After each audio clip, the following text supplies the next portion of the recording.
All India Radio presents Morning News.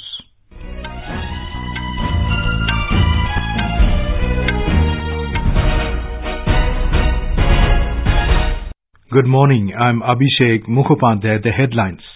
Prime Minister Narendra Modi calls upon business leaders from BRICS nations to invest in India, particularly in infrastructure development. Prime Minister holds bilateral meetings with presidents of Russia, Brazil and China. Supreme Court brings Chief Justice of India office under Right to Information Act. India International Trade Fair to begin today at Pragati Maidan in New Delhi. And in cricket, India to take on Bangladesh in the first test of the two-match series at Indore this morning. Prime Minister Narendra Modi has called upon business leaders from the BRICS nations to invest in India, particularly in infrastructure development. Mr. Modi said India is the world's most open and investment-friendly economy due to political stability, predictable policy and business-friendly reforms. Bharat में political stability, predictable policy और business friendly reforms के कारण दुनिया की सबसे open और investment friendly economy है। 2024 तक हम भारत को $5 ट्रिलियन की इकोनॉमी बनाना चाहते हैं। सिर्फ इंफ्रास्ट्रक्चर में ही $1.5 ट्रिलियन निवेश की आवश्यकता है। भारत में असीम संभावनाएं, अनगिनत अवसर है। इनका लाभ उठाने के लिए मैं 20 देशों के बिजनेस को आमंत्रित करता हूं कि वे भारत में अपनी मौजूदगी बनाएं और बढ़ाएं। Mr. Modi was addressing the closing ceremony of the BRICS Business Forum in Brasilia, the capital of Brazil, last night. Mr. Modi said the BRICS has led to economic development despite the global economic slowdown. विश्व में मंदी के बावजूद BRICS देशों ने आर्थिक विकास को गति दी है, करोड़ों लोगों को गरीबी से बाहर निकाला है और टेक्नोलॉजी तथा इनोवेशन में नई नई सफलताएं हासिल की हैं। अब ब्रिक्स की स्थापना के 10 साल बाद भविष्य में हमारे प्रयासों की दिशा पर विचार करने के लिए यह फोरम एक अच्छा मंच है। Prime Minister said BRICS accounts for 50% of the world's economic growth. Mr. Modi called upon BRICS business leaders to exploit the opportunities among member countries.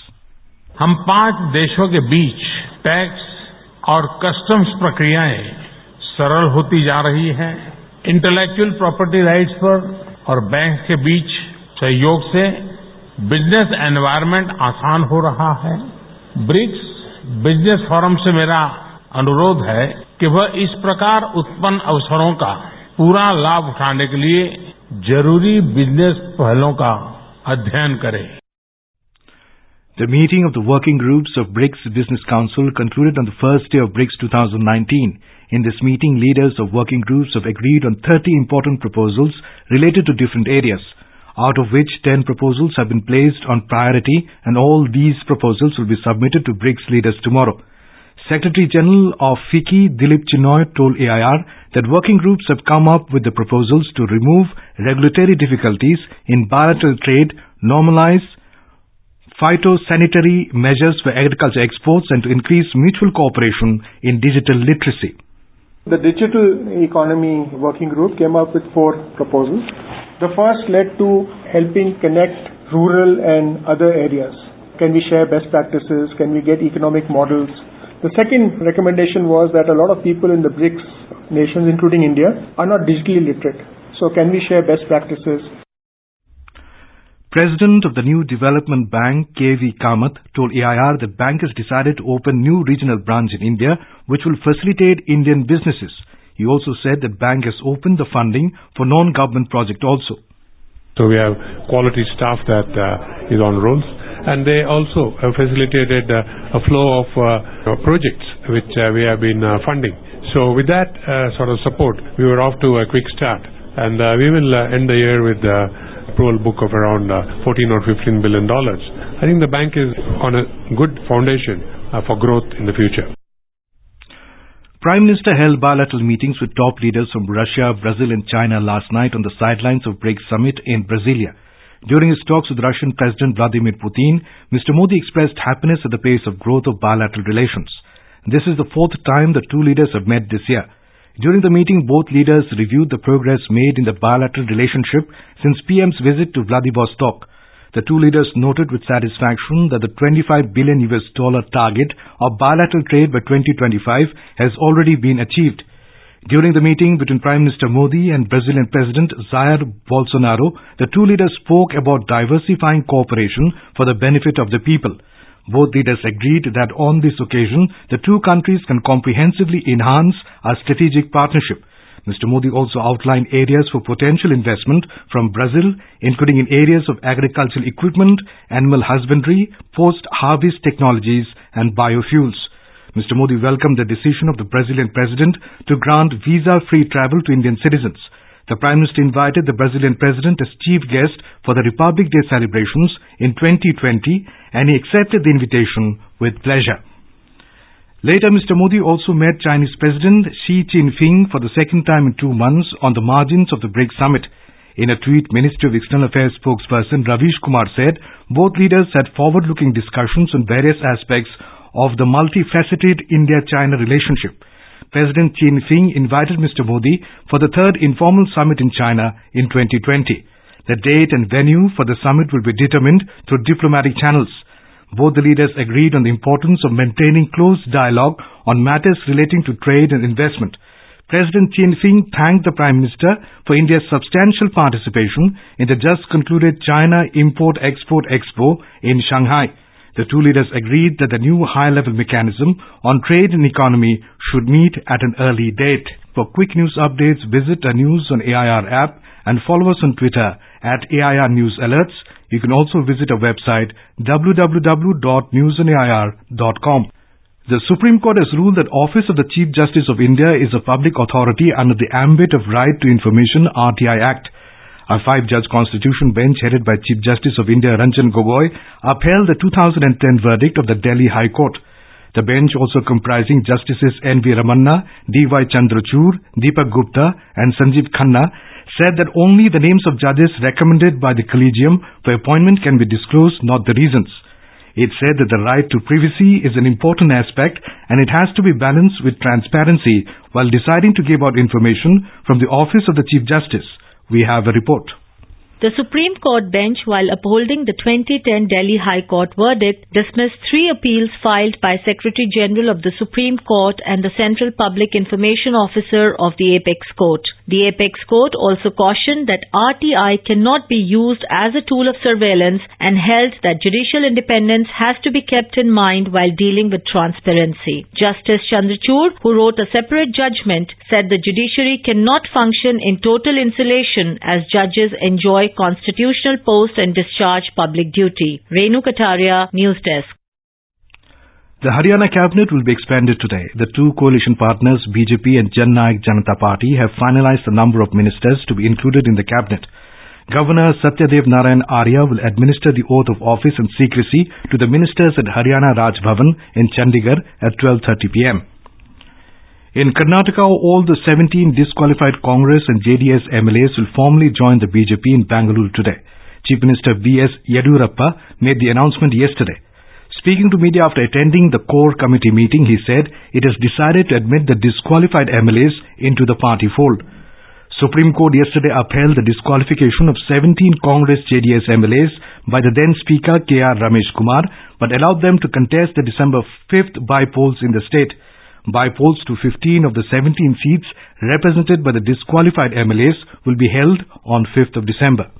The nation remembers the first Prime Minister Pandit Jawaharlal Nehru on his birth anniversary today. The day is also celebrated as Children's Day. In a tweet, Prime Minister Narendra Modi paid tributes to Jawaharlal Nehru. Political leaders and eminent persons will pay tributes to him at his Samadhi Shantivan in New Delhi. 39th India International Trade Fair will begin today at Pragati Maidan in New Delhi. The theme for this edition of the fair is Ease of Doing Business. The fair will be inaugurated by Union Minister of Micro, Small and Medium Enterprises, Nitin Gadkari. More from our correspondent. Several countries including Australia, Iran, UK, Vietnam, Bahrain, Bangladesh, Bhutan, China, Hong Kong and Indonesia are participating in the 14-day trade fair. This year, the status of partner country has been accorded to Afghanistan, while South Korea will be the focus country. Bihar and Jharkhand will be the focus states. For visitors during public days, ticket charges will be 60 rupees for adults and 40 rupees for children. Entry tickets are available at 66 metro stations. Divakar, Air News, Delhi.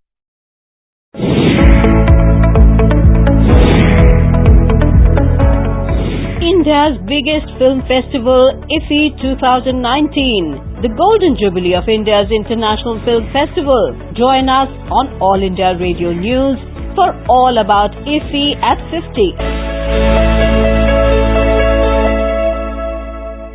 50. With barely a week left for the 50th edition of the International Film Festival of India, IFFI in Goa, the Golden Jubilee year is all set to bring new sections to cinephiles. The Oscar retrospective has a selection of films bound to be a show stealer. Here's a report from our IFFI desk. Casablanca, Godfather, Silence of the Lambs, Forrest Gump, you name it. These are not just films but masterly crafted jewels. 1940s classic Casablanca, directed by Michael Curtis, changed the course of filmmaking. Equally mind-blowing is The Silence of the Lambs. Sir Anthony Hopkins raised the standards of method acting with his portrayal of Hannibal Lecter. And when it comes to acting, Tom Hanks is another stalwart. His Oscar-winning performance in Forrest Gump will be a treat to watch at IFFI. My mom always said life was like a box of chocolates. You never know what you're going to get. IFFI Desk, AIR News. The Supreme Court mandated Anti-Pollution Authority EPCA has ordered the closure of schools in Delhi NCR today and tomorrow due to increased pollution levels. The Environment Pollution Prevention and Control Authority also extended the ban on hot mixed plants and stone crushers in Delhi NCR till November 15th. Authority directed that all coal and other fuel-based industries which have not shifted to natural gas or agro-residue will remain shut in Faridabad, Gurugram, Ghaziabad, Noida, Bahadurgarh, Bhiwari, Greater Noida, Sonipat and Panipat till November 15th. India will take on Bangladesh in the first test of the two-match series in Indore today. The match starts at 9:30 a.m. All India Radio will broadcast a running commentary on the match from 9 a.m. It can be heard on Rajdhani and FM Rainbow channels. The Indian Olympic Association IOA will meet top officials of the Commonwealth Games Federation CGF in New Delhi today to bring shooting back on the 2022 Birmingham Commonwealth Games roster. The IOA brass, including President Narinder Batra and Secretary General Rajiv Mehta, along with Sports Minister Kiran Rijiju, will meet CGF President Louis Martin and CEO David Gravenberg to protest shooting's exclusion from the CWG. And now, for an overview of today's newspapers, it's over to Subhadra Ramachandran.